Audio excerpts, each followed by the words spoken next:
So tell me your name and where you live. I'm Derek McCoy. I live in Portal, Arizona. Okay, and your federal felony charges were dismissed today because the U.S. attorney believed that he wasn't going to be able to prove your charges from what your attorney told you. So this is a really happy day for you because you were under the threat of up to 10 years in federal prison as of your arrest November 11th. I just want to just to recount a little bit of what occurred, maybe a summary of what occurred on Saturday, November 11th, including how you were put in solitary confinement and put into different jails and also, you know, the way you were treated in transport, etc. On the 11th, I was planning a hiking trip and a woodcutting day with my girlfriend, and got a text message from a neighbor and letting me know about 4 illegals. And after a little while, I ended up figuring out that I needed to take them into Border Patrol. And on my way into taking them into Border Patrol, I got found Border Patrol and stopped Border Patrol. And when I stopped Border Patrol, they said that I was smuggling immigrants. Took me into Douglas and said they need to take me for questioning, and they'd bring me back that night. And I ended up getting there into Douglas, and they put me in solitary confinement in Douglas until the next day at 7 o'clock. And they interrogated me at first, and I didn't know anything that was going on in my case. And then ended up taking a bus ride in a cage, in cage of a bus, up to Tucson. Along the way, picking up people from different Border Patrol headquarters, and stayed there in Tucson and seen the federal judge and found out that I was finally being charged with smuggling 4 illegal immigrants.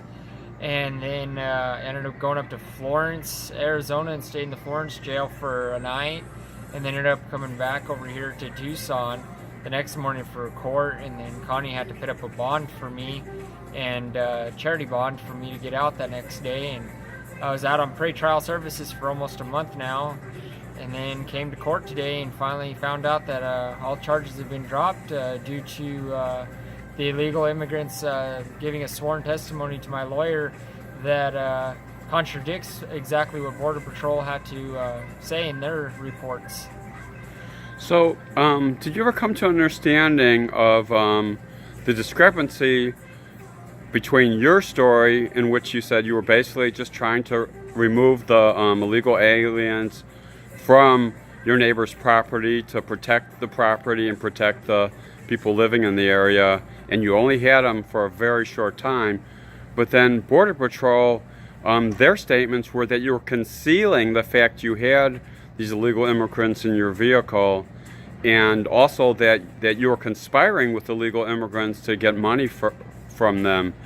And as a result of what they said about you, I want you to just get a little bit into what happened, when they brought you in and put you into solitary confinement, and just a little of the details of what the ordeal that you went through during this time. Oh, when they had me in Douglas, they put me in solitary confinement. The only food that we had there was bean and beef cheese burritos, and they fed us bean and beef cheese burritos 4 times a day there in that facility. And I spent a total of 3 days in Border Patrol's facilities, going around from Douglas to Tucson. And the first day they interrogated me there in Tucson and they were really trying to make it seem like I was an illegal smuggler or something, an illegal alien smuggler. And I was like, there was no means of that. I was just trying to turn them over to Border Patrol and help Border Patrol, but nobody wanted to hear my story and understand what I was trying to say.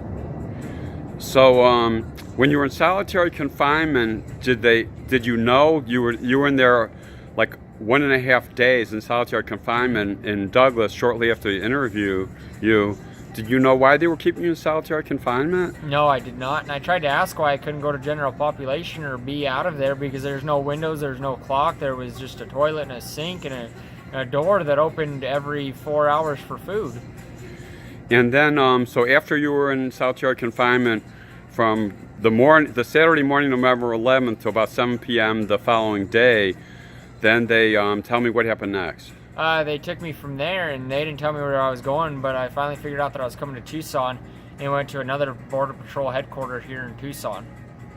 And then tell me the kind of accommodations you had when you were there. Well, I was in Tucson's Border Patrol facility. I was in a room, about a 12 by 12 room. There's roughly between 100 and 200 illegals in this 12 by 12 room. They're piled on top of each other, and me and another U.S. citizen, we had to stand on the side of the wall, basically on top of people, and just stood there until the next day when we got ready to go to federal court, and they moved us out to federal court. There was no room for us to sleep or anything. It was a very disgusting place. And tell me a little bit about the bus ride that you had from Douglas to Tucson. In Douglas to Tucson, I was separated up in the front of the bus in handcuffs in a little caged area, and the rest of the people that were on the bus weren't in handcuffs or anything. They were in the bus by themselves, unhandcuffed. So you were the lone individual in this caged area near the front, and the other people, who were the other people? Did you gather what kind of charges? They all spoke Spanish, and they were all Hispanics, and I took it as they were illegals. And then, did you come to any kind of harm while you were in these handcuffs? Maybe describe the handcuffs and all of that. The handcuffs, they had a box in the center to where the slack inside the handcuffs, they didn't have any move in them. So whenever you put them down like this, you couldn't move your hands any which way with these handcuffs on, and there was no way to move or anything like that. And it was very painful to be inside of those. Okay, and once again, did they explain to you why you were segregated from the rest of the population in that bus? They would never tell me, no.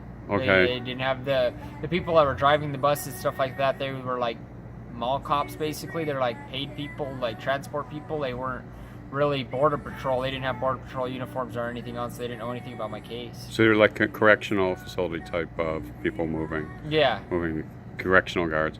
And then, okay, then you were in a facility in Florence at one time. Maybe describe the accommodations in Florence.